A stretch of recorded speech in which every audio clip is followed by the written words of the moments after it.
আল্লাহর সাথে যারা মোলাকাত করতে চাও তারাই শুধু নেক আমল করবি। যাদের আল্লাহর সাথে মোলাকাতের চিন্তাও নাই তাদের কোনো আমলের দরকার নাই। কারণ আমি দুনিয়াতে আসছি কেন? আল্লাহ কয় পরীক্ষা দেওয়ার জন্য। আমার পরীক্ষা কি?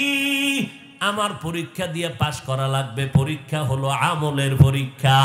কোরআনের আয়াত পড়ো বান্দা, ব্যাখ্যা কেন এখনো বুঝো না? আইয়ুকুম আহসানু আমালা ওয়া হুয়াল আজিজুল গফুর।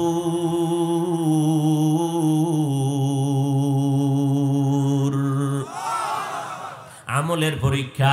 কয় পাশ করলে কি হবে? কয় পাশ করলে আমার লক্ষ্য হলো জান্নাতে যাব। জান্নাতে গেলে আমার টার্গেট কি, উদ্দেশ্য কি? বলে আমার মালিক মাবুদের সাথে আমি মোলাকাত করব। কারণ ওই দিন আমার মালিকের সাথে মোলাকাত ছাড়া আর কোনো আনন্দ নাই। বিবাহের অনুষ্ঠানে গেলে সবাই কত আনন্দ করে, মিষ্টি খায়, খানা খায়, কিন্তু ওই দিনের সব থেকে বড় আনন্দ একজন ছেলে তার স্ত্রীকে হাতের কাছে পাবে, একজন স্ত্রী তার স্বামীকে কাছে পেয়ে যাবে, জীবনের সঙ্গিনী পেয়ে যাবে। ওর কাছে মিষ্টি ভালো লাগবে না, ওর কাছে খানা ভালো লাগবে না, যত সুন্দর কোরমা বিরিয়ানি দাও ভালো লাগবে না। ও চাইবে আমার স্ত্রী কই, স্ত্রী তালাশ করবে আমার স্বামী কোথায়।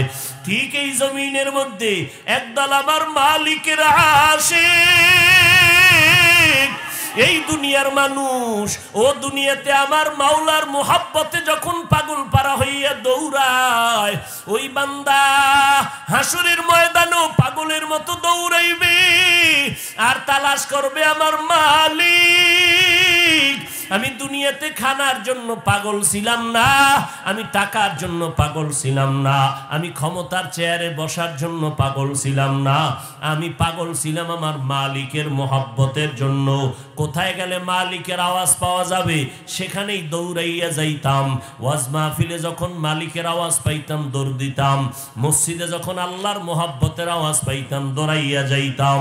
কিয়ামতের ময়দানে আল্লাহর বান্দা আমার আল্লাহ পাওয়ার জন্য দৌড়াবে। আমার কাছে খানা ভালো লাগে না, আমার কাছে ক্ষমতার কোনো দাম নাই, আমার কাছে চেয়ারের কোনো দাম নাই, আমার কাছে বিরিয়ানির কোনো দাম নাই, তোর ওই দুনিয়ার চেয়ারম্যান মেম্বারের কোনো দাম নাই, আমার কাছে কিচ্ছু দাম নাই। আমি যদি আমার আল্লাহকে পাই, আমার মতো চেয়ারম্যান এমপি মন্ত্রী আর কেউ হতে পারে না। এই গোটা তুমি চেয়ারম্যান ইউনিয়নের জন্য হয়েছো, তুমি মেম্বার একটা ওয়ার্ডের চেয়ারে বসছো, তোমার চেয়ারের পাওয়ার ওয়ার্ডের মধ্যে, চেয়ারম্যানের চেয়ারের পাওয়ার ইউনিয়নের মধ্যে, এমপি সাহেবের চেয়ারের পাওয়ার তার আসনের মধ্যে, সরকারের চেয়ারের পাওয়ার তার সীমাবদ্ধ দেশের মধ্যে। আর যেই বান্দার সাথে আমার মালিকের মোলাকাত হয়ে যাবে মোহাব্বতের নজরে, ওই বান্দা ইউনিয়নের চেয়ারের মালিক না, ও গোটা দুনিয়ার চেয়ারের বাদশা হয়ে যাবে।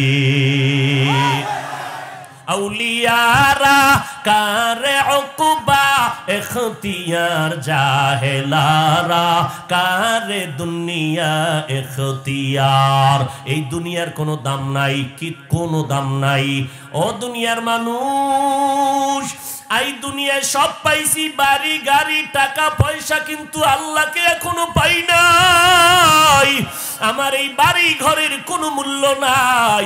এই জন্যই তো বলখের বাদশা ইব্রাহিম ইবনে আদহাম আল্লাহর পাগল হইয়া যখন দেখলো আমার অর্ডারে বলখের মানুষ উঠে আর বসে, আমি বলখের জমিনের বাদশা, আমি রাষ্ট্রপতি, কিন্তু সকালবেলা পূর্ব দিগন্তে যখন সূর্য উঠল, এই সূর্যটা কার অর্ডারে চলে? এই অর্ডার দেনেওয়ালা তো একজন পেছনে আছে। আমি ইব্রাহিম তাকে তো এখন পর্যন্ত চিনতে পারলাম না। না, আমার বাদশাহীর কোনো দাম নাই। এবার রাজার পোশাকটা ফালাইয়া ফকিরের পোশাক পরিয়া এবার বলে, এই আমার সিকিউরিটি গার্ডেরা, আমি এখন আমার আসল মালিকের তালাশে বের হইতেছি, আমারে তোমরা আর খুঁজবা না। ইব্রাহিম ইবনে আদহাম এইবার দুনিয়াকে লাথি মারিয়া, রাজকীয় হাল আর মখমলের চাদর লাথি মারিয়া এবার রওয়ানা জঙ্গলের দিকে দৌড়ায় আর আমার মাওলার তালাশ করে। ইয়া ইলাহি তু মেরা মাবুদ হ্যায়, या इलाही तू मेरा माशूक है या इलाही मुझसे मुझको दूर कर ताकि देखो मुझ में तुझको एक नजर। আল্লাহর বান্দা ইব্রাহিম ইবনে আদহাম বলখের বাদশা হইয়াও শান্তি নাই, কারণ আমার আসল মালিক কই? আমার আসল মালিকের যদি আমি না পাই আমার বাদশাহীর কোনো মূল্য নাই। এরে আল্লাহর বান্দা জঙ্গলের মধ্যে দৌড়ায় আমার মালিকের পাওয়ার জন্য বড় পাগল হয়ে গেল, কারণ এতদিন মালিকের পরিচয় পায় নাই। এখন যখন পরিচয় পেয়ে গেল, আসমানটা কে বানাইছেন? এই জমিন থেকে 500 বছরের দূরে একটা আসমান, ওই আসমানটা 500 বছরের মোটা, আবার ওই এক আসমানের উপর আবার খালি জায়গা মহাশূন্য 500 বছরের ফাঁকা, এরপরে দ্বিতীয় আসমানটা 500 বছরের মোটা। এইভাবে 7টা আসমান বানাইলেন আমার আল্লাহ। এই আসমান 7টা বানাইয়া আবার জমিন বানাইলেন 7টা। এইটা হলো প্রথম জমিন, এর নিচে সমুদ্র পানি, এরপরে আবার জমিন, এরপরে আবার পানি। এর নবীর উম্মতের দল এত বিশাল বড় বড় 7টা আসমান এমন ভাবে সেট করে রাখলেন, নিচের থেকে কোনো খুঁটি নাই, উপর থেকে কোনো রশি দিয়া টানাও দেওয়া হয় নাই, কখনো লড়াচড়াও করে না রে বান্দা। এই সুন্দর আসমান যিনি বানাইলেন তিনি কতই না সুন্দর, জমিনটা এত সুন্দর করে যিনি বানাইলেন তিনি কতই না সুন্দর। এইভাবে পরিচয়টা যখন বান্দার অন্তরে আসবে তখন দেখবে আমার চাকরি ভালো লাগে না, আমার টাকা ভালো লাগে না, তখন বান্দা ডানে বামে তালাশ করবে আমার আল্লাহরে কেমনে পাওয়া যায়। পরিচয় তো পাইলাম, এখন পরিচিত ব্যক্তিটারে দেখা দরকার। মুসা নবী যখন তুর পাহাড়ের মধ্যে ঢুকলেন, জুতা দিয়া পাও দিয়া যখন রাখলেন, হঠাৎ করে আওয়াজ আসলো, ইয়া মুসা ফাখলা'না আলাইকা বিল ওয়াদিল মুকদ্দাসি তুয়া। এই মুসা জুতাটা খুলে ফেল, এটা পবিত্র জায়গা, জুতা নিয়ে ঢোকা যাবে না।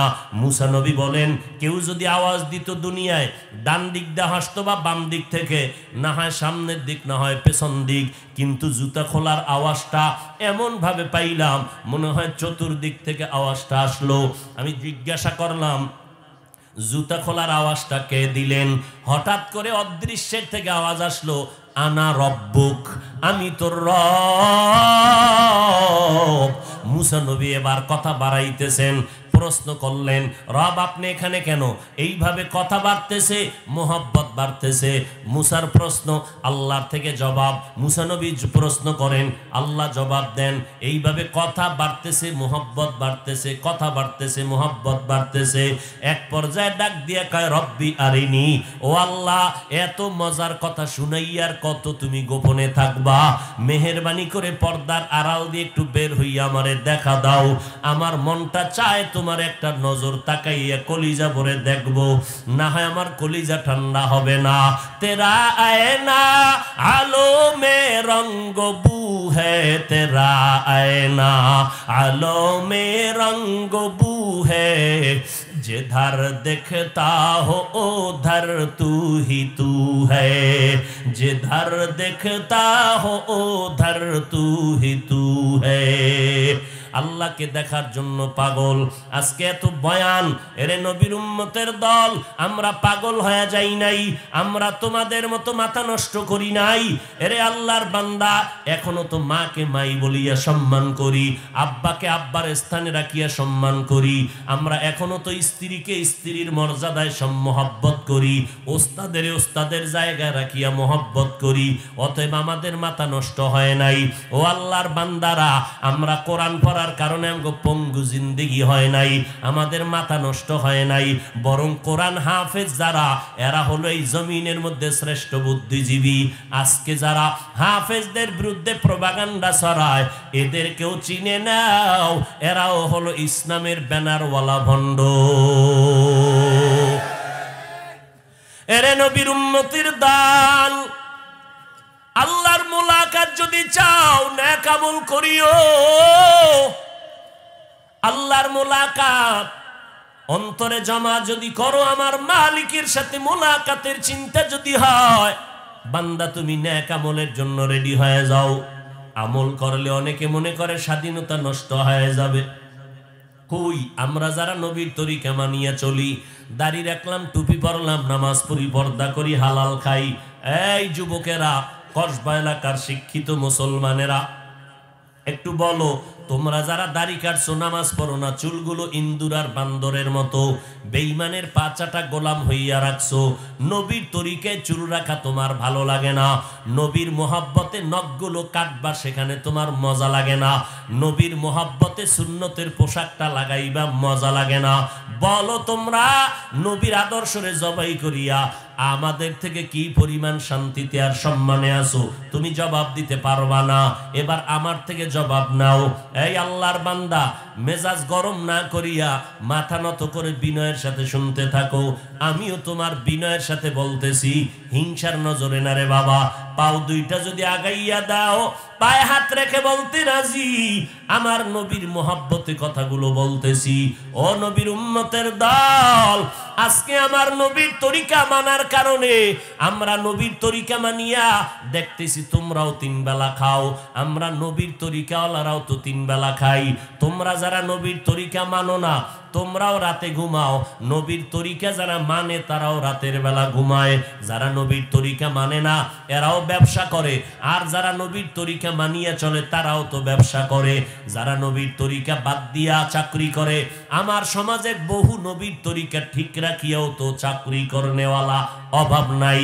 তুমি স্কুল কলেজে পড়ো, নবীর তরিকা মতো নামাজ পড়ো না, আবার তোমার কলেজে তালাশ করো নবীর তরিকায় 5 ওয়াক্ত নামাজ পড়নেওয়ালাও ছাত্র ছাত্রীর অভাব নাই। তাহলে বলো তুমি কেমনে আগায় গেলা? মোটেও আগাও নাই।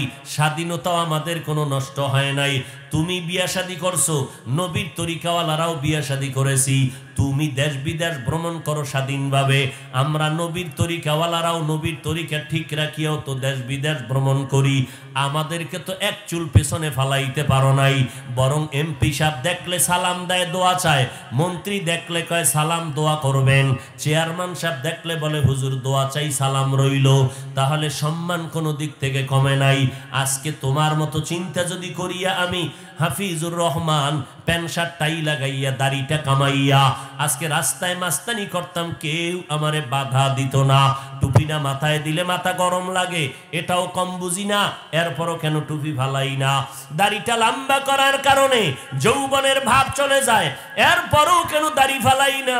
ও বান্দা, লম্বা জামা পরার কারণে শরীরটা গরম লাগে, এরপরও কেন জামা ফালাই না? এর ভালো করে শুনে নাও। চিন্তা ভাবনা করে দেখলাম, যতই টালবাহানা করি না কেন, আজকে আমি বক্তা বক্তা ভাব দেখাইয়া বসছি। তোমরা আমার শ্রোতা, আমি যদি মনে করি বাংলাদেশে আমার মতো বক্তা আর কেউ নাই। হাজার লাখ লাখ আমার শ্রোতারা দীর্ঘ রাত্র পর্যন্ত বসিয়া বয়ান শুনে। আল্লাহ ডাক দিয়া কয়, রে হাফিজ, যতই বাহাদুরি করো, তোর বাহাদুরি থাকবে কতক্ষণ জাননি? আজরাইল যখন আইসা ধাক্কাটা দিয়া দিবে, তোর বক্তাগিরির ভাব তখন শেষ হইয়া যাবে। তোর ঘরের আপনজনেরা, রক্তের আপনজন, বেলেটটা লইয়া গেঞ্জিটা পর্যন্ত কেটে কেটে রেখে দিবে। যতই ভাব দেখাই নাম, শেষ পর্যন্ত 3টা সাদা কাফন আমার প্যাকেট হয়ে যাবে। রিক্সার ড্রাইভারেরও যেমন সাদা কাফন, আমি বান্দাকেও তেমন সাদা কাফনের প্যাকেট দেওয়া হবে। এমপি সাহেবের যেমন 3টা সাদা কাফন, রিক্সার ড্রাইভার গরিব মানুষ, তাকেও 3টা সাদা কাফন দেওয়া হবে। ওই কাফনের প্যাকেটে ঢুকার পরে কে মাওলানা, কে মুফতি সাহেব, কে শাইখুল হাদিস, কে প্রিন্সিপাল কোনো লেখা থাকবে না। কে ইমাম, কে মুক্তাদি, কে ডাক্তার, কে প্রফেসর, কে ইঞ্জিনিয়ার, কে এমপি, কে মন্ত্রী, কে বাড়িওয়ালা, কে গাড়িওয়ালা, কোনো ভেদাভেদ নাই। সবার 3টা সাদা কাফনের প্যাকেট। এবার কবরে জানাজা পড়াইয়া যখন নিয়া মাটি পাড়াইয়া দিয়া সবাই বিদায় হয়ে যাবে, ওই কবরে আল্লাহর 2জন ফেরেশতা চলে আসবে। সবার কাছে 3টা প্রশ্ন করবে। আলেমদের কাছে আলাদা প্রশ্ন হবে না, যারা আলেম না তাদের কাছে আলাদা প্রশ্ন এমনটাও হবে না। সবার বেলায় 3টা প্রশ্ন। রবের পরিচয় দাও, ধর্মের পরিচয় দাও, রাহমাতুল লিল আলামিনের পরিচয় দাও। নবীজি বলেন এই তিনটা প্রশ্নের জবাব যারা দিতে পারবা তাদের কবর হবে রওজাতুম মির রিয়াজিল জান্নাহ, আর যারা দিতে পারবা না তাদের কবর হবে হুফরাতুম মিন হুফারিন নার। ও আল্লাহর বান্দারা, এর যুবক, চিন্তা ভাবনা করিয়া কেন দাড়ি কামাই না, কেন টুপি সারি না রে বাবা? একমাত্র কারণ আল্লাহর কোরআন পড়ে দেখলাম কোনো মিথ্যা নাই, নবীজির কথায় কোনো ভুল নাই। কারণ আমার এমন নবী 63 বছর হায়াতে নবী একটা মিথ্যা কথাও জীবনে বলেন নাই। ও নবীর আশিক উম্মতের দল, ওই কোরআনে জান্নাতের বয়ান আছে, জাহান্নামের বয়ান আছে। জান্নাতে কারা যাবে তাও আল্লাহ বলেছেন, জাহান্নামে কারা যাবে তাও আল্লাহ বলেছেন। জান্নাতটা কেমন আরামের ঘর, জাহান্নাম কেমন ভয়ঙ্কর, আল্লাহ তাও বয়ান করে বলিয়ে দিয়েছেন। ওই জাহান্নামের একটা সেকেন্ডের আযাব সহ্য করা যাবে না। জমিন থেকে 9,30,00,000 মাইল উপরে সূর্য, রাতের বেলা সূর্য নাই, তারপরও গরম সহ্য করতে পারি না। কিয়ামতের ময়দানে সূর্য মাথার উপরে আসবে। জাহান্নামের আগুন দুনিয়ার আগুন থেকে হাজার হাজার হাজার গুণ তেজের আগুন হবে জাহান্নামের আগুন। একটা মশার কামড় সইতে পারি না। ওই কবরে তিনটা প্রশ্নের জবাব যারা দিতে পারবে, আল্লাহর নবী বলেন সাথে সাথে আমার আল্লাহ গায়বী আওয়াজ দিয়ে বলবেন, কবরে বেহেশতের বিছানাটা দিয়া দাও, জান্নাতের সাথে রাস্তা বানাও, 3.5 হাত কবর বড় বালাখানা বানায় দাও। কিয়ামত পর্যন্ত আমার বান্দা আরামে ঘুমাবে। পক্ষান্তরে যারা ওই তিনটা প্রশ্নের জবাব দিতে পারবে না, দুনিয়াতে আল্লাহর গোলামি করে নাই, সুন্নতের আমল করে নাই, ইসলাম মেনে চলে নাই, কবরে গিয়া তিনটা প্রশ্নের জবাবের একটাও দিতে পারবে না। নবীজি বলেন সাথে সাথে আমার আল্লাহ রাগান্বিত হইয়া ফেরেশতাকে বলবেন, ও ফেরেশতা, এই নাফরমান দুনিয়াতে আমি আল্লাহ কম সুযোগ দেই নাই। আমার দেওয়া পানি বাতাস, সূর্যের আলো, চাঁদের আলো, আমার দেওয়া জমিনের ফসল, গাছের ফল খাইয়া এত বড় নিমক হারাম, একবারও আলহামদুলিল্লাহ বলে নাই। ওলামায়ে কেরাম বারবার পায়ে ধরিয়া নামাজের দাওয়াত দিত, নামাজ পড়ে নাই। এখন আর সময় দিও না, কবরের মধ্যে জাহান্নামের বিছানাটা দিয়া দাও, জাহান্নামের সাথে রাস্তা খুলিয়া দাও। কবরের মধ্যে 99টা সাপ। আমার নবী বলেন সর্বশেষ আমার আল্লাহ কবরের মাটিকে ডেকে বলবেন, এরে কবরের মাটি, এই নাফরমানকে 2 পার্শ্ব থেকে জোরে জোরে চাপ দাও। এত জোরে চাপ দিবে পাজরের হাড় চুরমার হয়ে যাবে। ও যুবক, পায়ে হাত রেখে বলি রে ভাই, কয়দিন আর দুনিয়ায় বাহাদুরি করবি?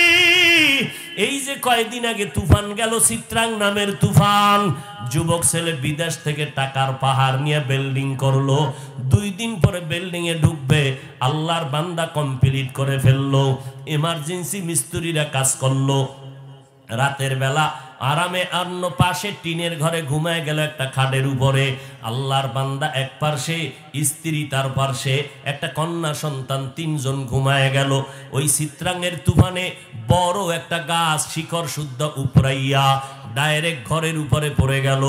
বুকের উপরে 3 জনের চাপ লাগলো। লোকেরা দৌড়াইয়া গিয়ে দেখে 3 জন জায়গায় দুনিয়ার থেকে বিদায়। লোকেরা বিল্ডিং এর দিকে তাকাইয়া কান্দে, এটাই কি মালিকের কারিশমা? জীবনের কামাই রুজি করি আজকে বাড়ি করলো, ঢুকতেই পারলো না। কয়েক মাস আগে ময়মনসিংহ এলাকায়, তোমরা মিডিয়ায় দেখছো, ফেসবুকে যারা চালাও দেখছো, আল্লাহর এক বান্দা স্ত্রী আর কন্যা নিয়ে বিশ্ব রোডে গাড়ি চলে, সেকেন্ডের মাথায় 3 জন দাঁড়াইলো, রাস্তার এ পাশ থেকে ও পার্শ্বে যাবে, মাঝখানে কন্যা সন্তান, এক পার্শ্বে বাবা আর এক পার্শ্বে মা, 3 জনে হাতে হাত লাগাইয়া দরিয়া যখন রাস্তার মাঝ বরাবর গেল, না সামনে যাইতে পারলো না পেছনে যাইতে পারলো। দ্রুত গতি একটা ট্রাক আইসা এমন জোরে চাপ দিয়ে দিল, জায়গায় বাবাও মারা গেল, মাও মারা গেল, কন্যাটাও মারা গেল। কিন্তু মালিকের কুদরত, যেই মানুষটা মাদ্রাসায় টাকা দেয় না, ওয়াজ মাহফিলে টাকা দেয় না, মসজিদেও দান করে না, ওই বান্দা টাকার হিসাব বারবার চায়। আছে না নাই? যেই বান্দা নেক আমল করে না ওই বান্দা বলে এত আমলের দরকার কি। আবার এমনও কিছু টাটকা কপাল পরা জমিনে আছে যারা বলে সবাই যদি জান্নাতে যায় জাহান্নামে যাইবে কে? এরকম বদমাশ আছে না নেই? আল্লাহর দুশ্মন আছে না নেই? জিন্দেগি মে বন্দগি তু কর না হে, जिंदगी में बंदगी तू कर न है, जिंदगी बे बंदगी शर्मिंदा है, जिंदगी बे बंदगी शर्मिंदा है। आए थे हम कुछ न कुछ खरीदने को,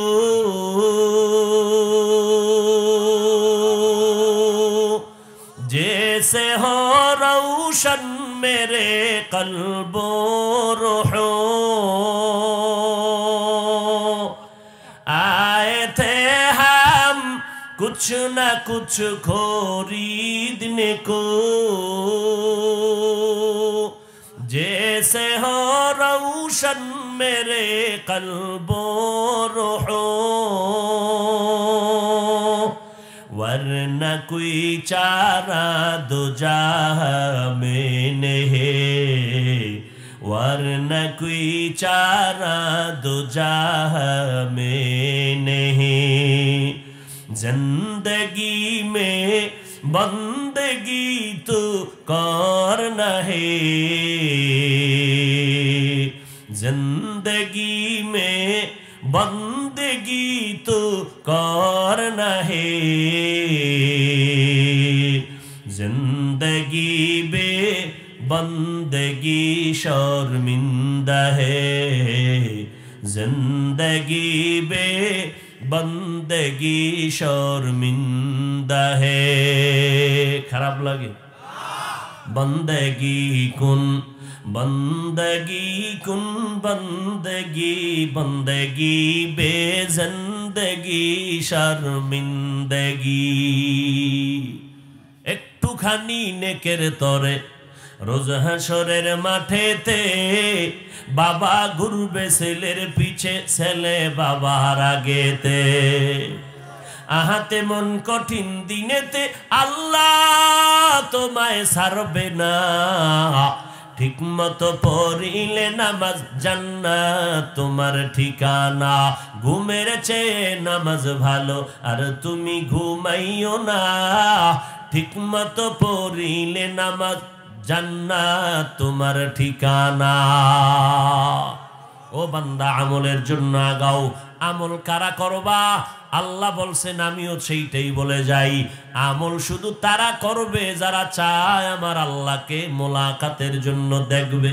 এখন প্রশ্ন হলো আল্লাহকে তো চিনি না, দেখব কি?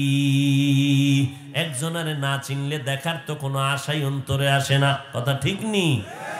একজনের কার পরিচয় না থাকলে কেমনে তারে দেখবো? আশাই তো নাই।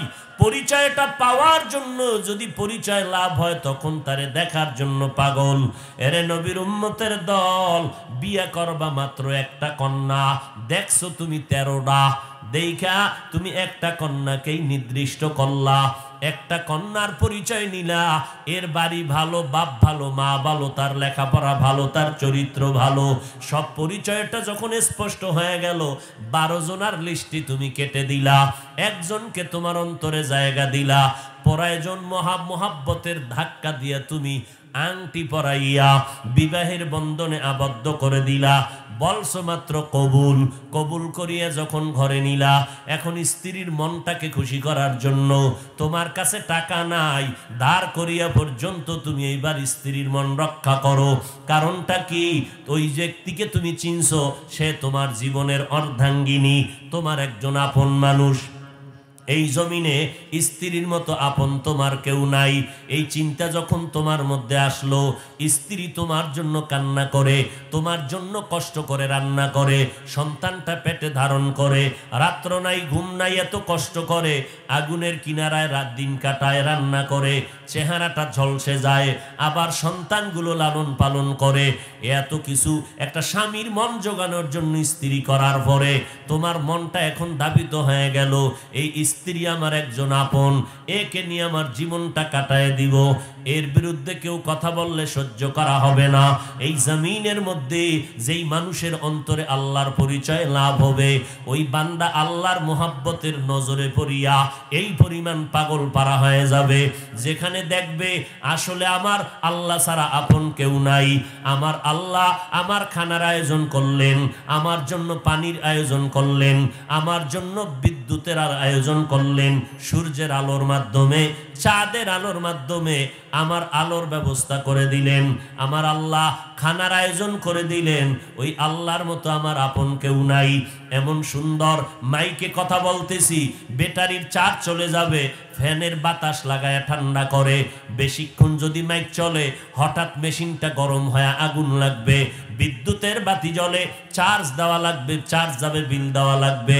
আল্লাহ কয় বান্দা নজর করে দেখ, জিব্বা নামের মেশিনটা লাগাইয়া দিলাম, কত হাজার কোটি কথা তুই 70 বছর লাগাইয়া বললি, মাথা ব্যথা করে, কথা বলার কারণে কান ব্যথা করে, কপাল ব্যথা করে, চোখ দুইটা ব্যথা করে, গাল ব্যথা করে, আজও পর্যন্ত এই 40, 50, 60, 70 বছর পর্যন্ত জিব্বা নামের মেশিনটা লাগাইয়া এত পরিমাণ কথা বললাম, জিব্বাটা একটা সেকেন্ডের জন্য কখনো ব্যথা হয় নাই। আল্লাহ পাক বলে, রে গোলাম নজর করে দেখ, প্রধানমন্ত্রী আগামীকাল সকাল 10টায় জাতির উদ্দেশ্যে ভাষণ দিবেন, এলান চলতেছে চ্যানেলগুলোতে। রাষ্ট্রপতি বিকাল 5টায় ভাষণ দিবেন। এই ভাষণটা কি দিবেন?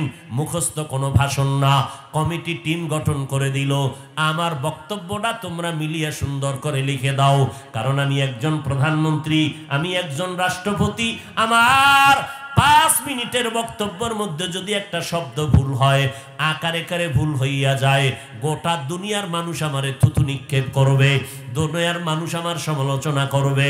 এ আল্লাহর বান্দারা, একবারও কি চিন্তা করে দেখো না, গরু ছাগলের তো চিন্তা করার আকল আল্লাহ দান করে নাই। আল্লাহ মানুষকে বুঝার মতো মেধা দান করেছেন, ফিকির করার মতো কলব আল্লাহ দান করেছেন।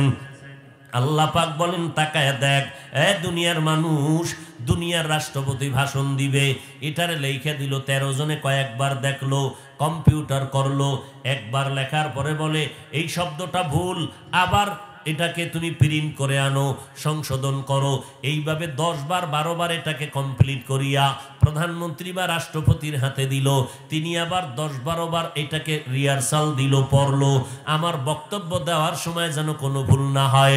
একজন আলেম সারাটা বছর ফজরের পরে বয়ান, জহুরের পরে বয়ান, আসরের পরে বয়ান, মাগরিবের পরে বয়ান, রাত্র 12টায় মোনাজাত দিয়ে বাসায় যাবো, তাও দাইতে দিলা না, রাত্র 12টা পর্যন্ত বয়ান, 1টা পর্যন্ত বয়ান।